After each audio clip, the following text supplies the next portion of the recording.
Hey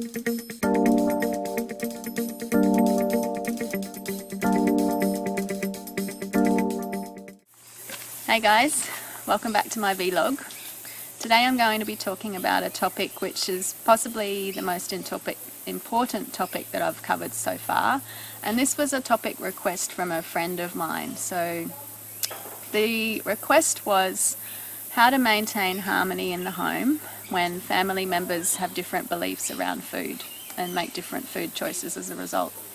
So first of all, I wanted to point out and refer you to my Truth versus Belief video that veganism isn't a belief. Veganism is the correct species-appropriate diet and lifestyle for us as humans.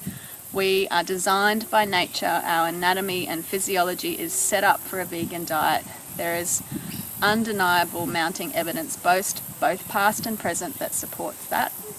And we are also the species with the highest consciousness of any species on the planet. And so eating food that aligns with our deep compassion and empathy is what we are set up to thrive on. You can't argue with that. You can't argue with nature. You can't argue with our natural design. If you try, that's how you'll end up with all manner of lifestyle diseases linked to diet that we're seeing these days. So put that aside. How to maintain harmony in the home when the family members make different choices around food. So first of all, if you aren't vegan and you're living with a vegan, please understand that the choices we make are made from a place of love. They're not meant to offend. They're not meant in any way a judgment on you. They're not meant to trigger anything within you. We simply have our eyes wide open to all of the suffering that those choices can cause, both on an individual level with regards to your health, to the animals of this planet that we share the planet with, and to the planet. So there's no denying that poor dietary choices are linked to disease, both physical and emotional. So that's the first level of suffering. The second level of suffering is, unfortunately, there is no way to produce on a large scale the animal products that we are addicted to or convinced that we need to consume at the levels that we're consuming them without causing pain and suffering. So the animals in those industries are experiencing trauma, pain, suffering on both physical and emotional levels on a daily basis. Even animals that are looked after by a really considerate farmer that puts most of their needs first and does his absolute or her absolute best by the animals will still experience some pain and suffering in their lives. And that may be when they're shipped for long hours without food or water, sometimes pregnant or having a baby while they're being transported, and then arrive at a slaughterhouse where they have to go through that traumatic experience as well. And then when you're talking about the egg and the dairy industries, they're inherently wasteful. They create lives, they give life to baby chickens, male chickens and baby calves that have no economically viable use within the industry. So they create life and then they take it away. On an environmental level, our global level, the animal production industry is one of the most devastating practices of our times. I'll talk about that in a little bit more detail in a subsequent video because that probably deserves a specific mention with regards to all of the reasons behind that statement. But just let that sit with you. And so please understand that most people initially go vegan just for health reasons. Well, not most, but a lot of people do. But through the journey, we start to connect in with all of those different levels of suffering, personal, animal, environmental. And so it then becomes a really difficult process for us to watch people that are close to us, friends and family, make choices that are contributing to that. So I hope you can understand why many of us vegans can come across as evangelical, born-again crazies who want to, shout our awakening from the rooftops and bring you all into the fold.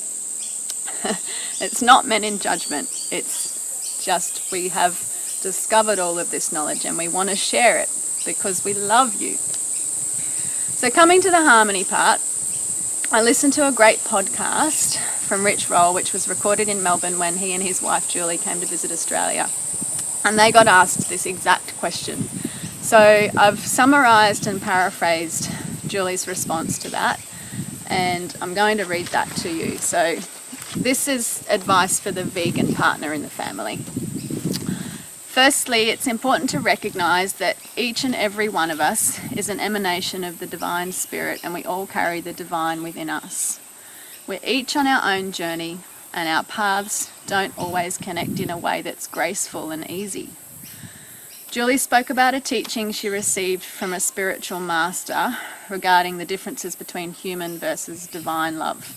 So human love is often conditional. We enter into an agreement with a person, and the subliminal understanding is something along the lines of, if you do this, I will love you. If you don't do this, I won't love you anymore. Whereas divine love, she said, is like the sun, shining down on all of creation without discrimination, simply because we exist. There's no striving required. When you are bathed in that love, you can simply be as you are and receive love. So her advice to the non-vegan member of a family, her advice to the vegan member of the family living with a non-vegan is to remember this and release them to live their life as they choose. We're all on different paths. We're all at different points in our journey. So our job is to love our partners and our family members unconditionally as they are, and release all expectations and agenda for them to change or for them to transform their ways to align with ours. She said not to bang your head against a wall, wanting them to change. You'll only encounter resistance. She said operate independently with complete respect for your partner's choices, and take care of your own self, your own heart.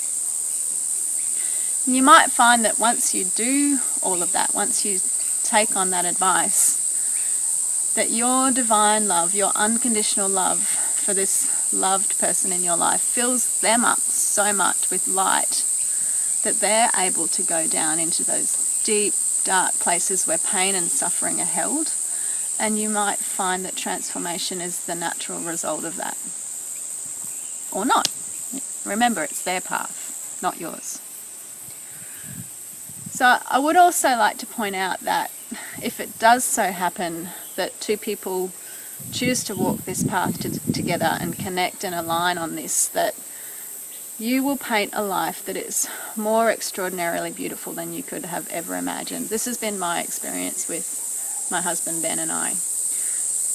Connecting in with a vegan lifestyle has opened up our hearts so much and really connected us with our true nature, the nature of deep empathy and compassion, that it has brought uncomparable beauty into our lives and our relationship.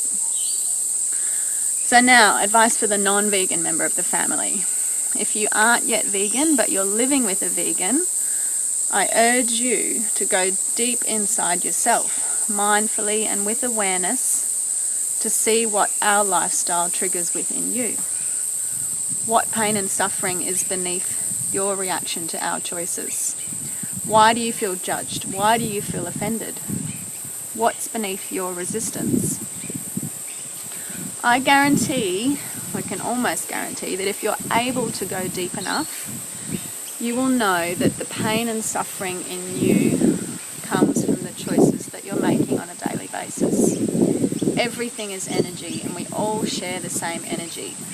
So when you ingest the milk of a cow who's been through incomprehensible pain and suffering throughout her entire life, that energy becomes you.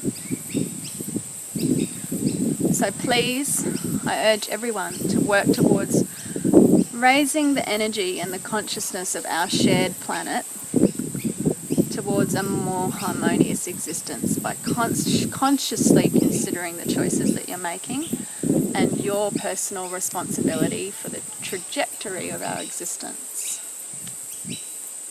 Raise your level of consciousness to a point that upholds all sentient life and the life of our planet as something of value in its own right, not something that's just here for our needs. If you do this, you, your family, the animals, our planet will all be healthier and happier and more harmonious as a result. So that's it for today.